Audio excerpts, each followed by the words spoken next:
in the Mermaid Room of the Upstage Club in Asbury Park. He told me that he had a money-making outfit called Speed Limit 25. They were looking for a guitarist, and was I interested? I was broke, so I was.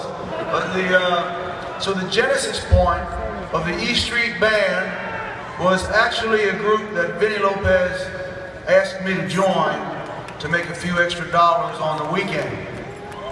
Shortly thereafter, I met Dan Federici.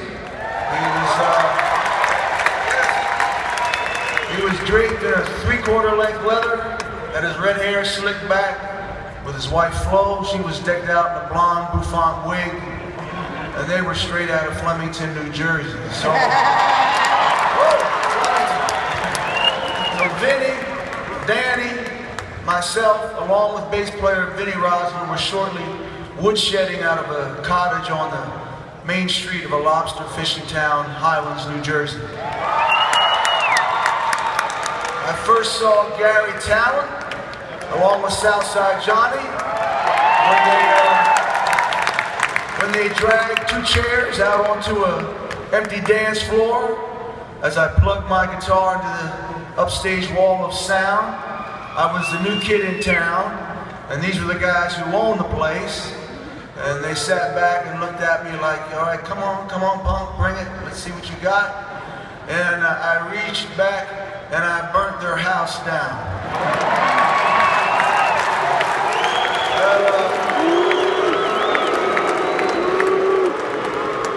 Gary Talent's great bass playing and his Southern gentleman's presence has anchored my band for 40 years. Thank you, Gary. Then one night, I wandered in the upstage and I was dumbstruck by a baby-faced 16-year-old David Sanchez. Davey was very, very unusual. He was a young black man who in 1968, Asbury Park, which was not a peaceful place. He crossed the tracks in search of musical adventure, and he blessed us with his talent and his love. He was my roomie in the early 2 guys to $1 motel room years of the E Street Band. He was good. He kept his socks clean. It was fun. Vinny was carrying around a snake around his neck at that time, so I lucked out with Davey as my roommate. And Davey is the only member of the group who ever actually lived on E Street. So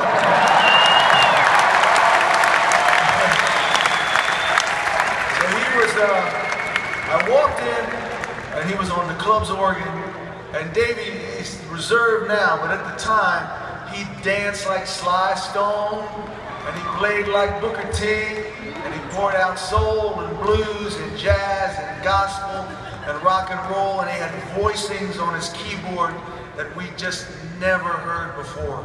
It was just so full of soul and so beautiful. Davey, love you, and we still miss you so, you know. But predating all of this was Steve Van Zandt.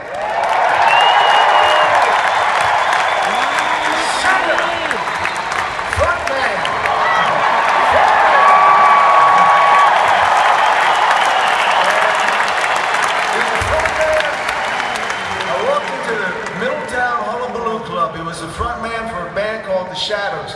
He had on a tie that went from here down to his feet, and all I remember is he was singing the Turtles' Happy Together. And during a break at the Hullabaloo Club in New Jersey, you played 55 minutes on and 5 minutes off, and if there was a fight, you had to rush back on stage and start playing again.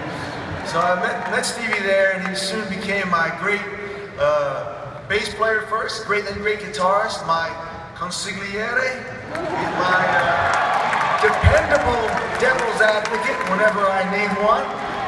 He is the invaluable ears for everything that I create. I always get a hold of him, and fan number 1. So he's my comic foil on stage, my fellow producer, arranger, and my blood brother.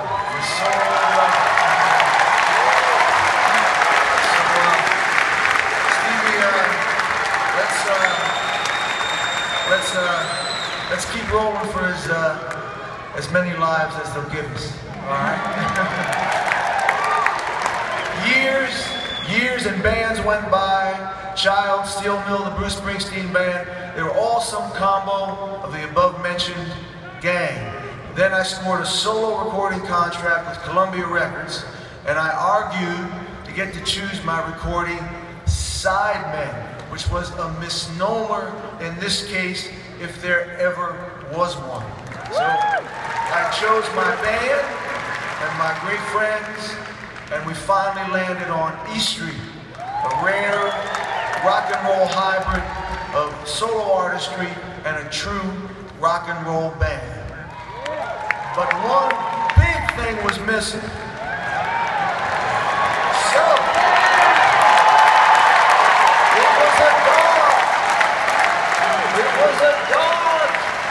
it was a dark and stormy night as a nor'easter rattled the street lamps of Kingsley Boulevard, and in walked Clarence Clemens.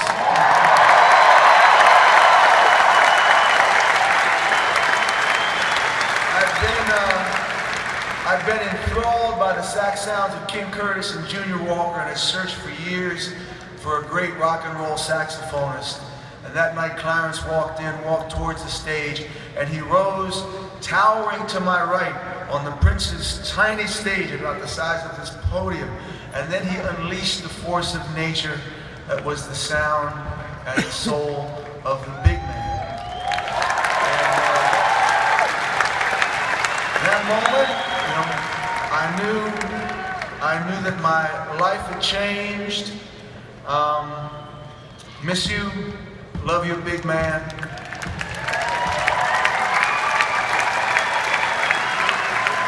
I wish you were here with us tonight. This would mean a great deal of Clarence. An honorable mention and shout out to Ernie Boone Carter, drummer who played on one song only, Born to Run. So here's to you, Ernie. Thank you. And thank you, of course, Max Weinberg and Roy Bittan answered an ad in the Village Voice, and they beat out 60 other drummers and keyboardists for the job. It was the indefatigable, almost dangerously dedicated Mighty Max Weinberg and the fabulous flying fingers of Professor Roy Bittan. They refined and they defined the sound of the E Street Band that remains our calling card around the world to this day. Thank you, Roy. Thank you, Max. They are my professional hitmen. Love you both. Then, 10 years later, Nils Lofgren and Patty Scalpel joined just in time to assist us with the rebirth of Born in the USA. Nils, one of the world's great rock guitarists, with the choir boy's voice, has given me everything he's had for the past 30 years. Thank you, Nils. So much love. And Patty Scalpel, a Jersey girl, came down one weekend from New York City and sat in with the local band Cats on the Smooth Surface and Bobby Bandiera at the Stone Pony. And she sang a killer version of the Exciters' Tell 'Em. She had a voice that was filled with a little Ronnie Spector, a little Dusty Springfield, and a lot of something that was her very own.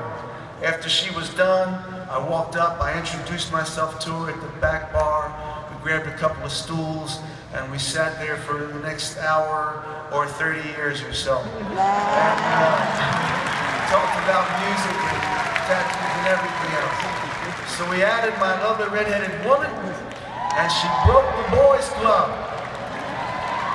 Now, I wanted our band to mirror our audience, and by 1984, that meant grown men and grown women. But her entrance freaked us out so much that the opening night of the Born in the USA tour, I asked her to come into my dressing room and see what she was gonna wear. So, and she had on kind of just a slightly feminine t-shirt And I stood there and kind of sweating. At my feet I had a little Samsonite luggage bag that I carried with me, and I kicked it open and it was filled with all my smelly, sweaty t-shirts, and I said, just pick one of these. It'll be fine, you know. She's not wearing one tonight. So, but anyway, Patty, I love you. Thank you for your beautiful voice. Changed my band and my life. You know, yeah.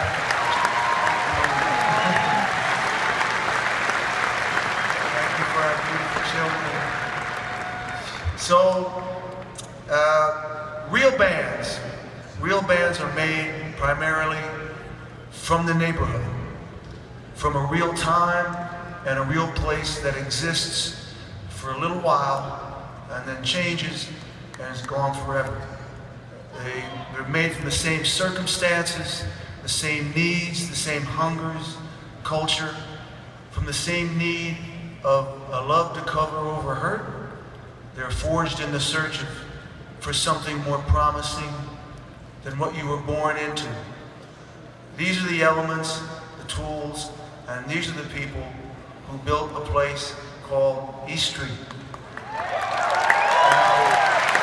East Street was a dance, was an idea, was a wish, was a refuge, was a home, was a destination, was a gutter dream, and finally, it was a band.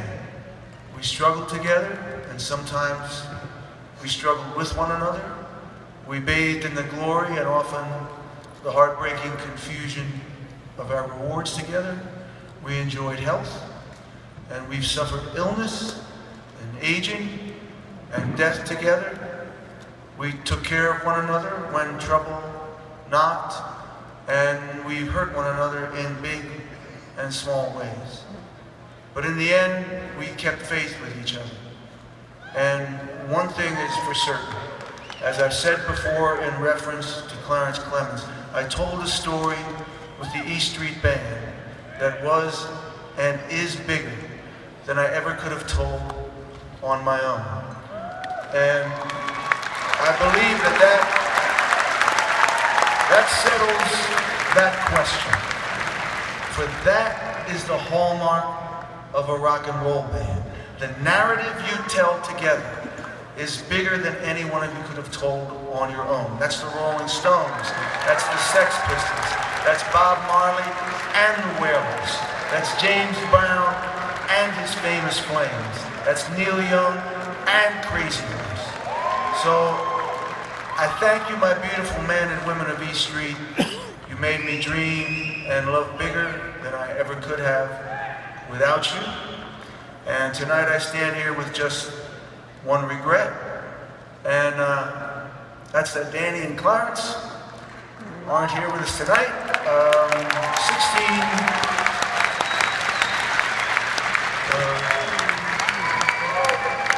16 years ago, a few evenings before my own induction, I stood in my darkened kitchen along with Steve Van Zandt.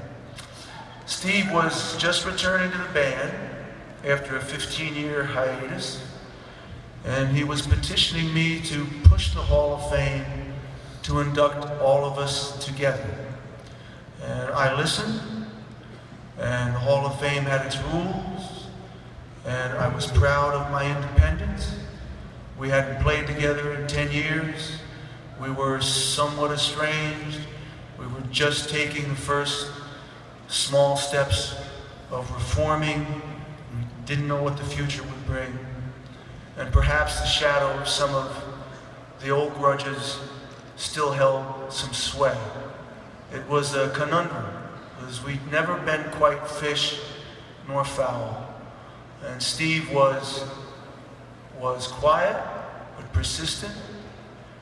And at the end of our conversation, he just said, yeah, I understand. But Bruce Springsteen and the East Street Band, that's the legend.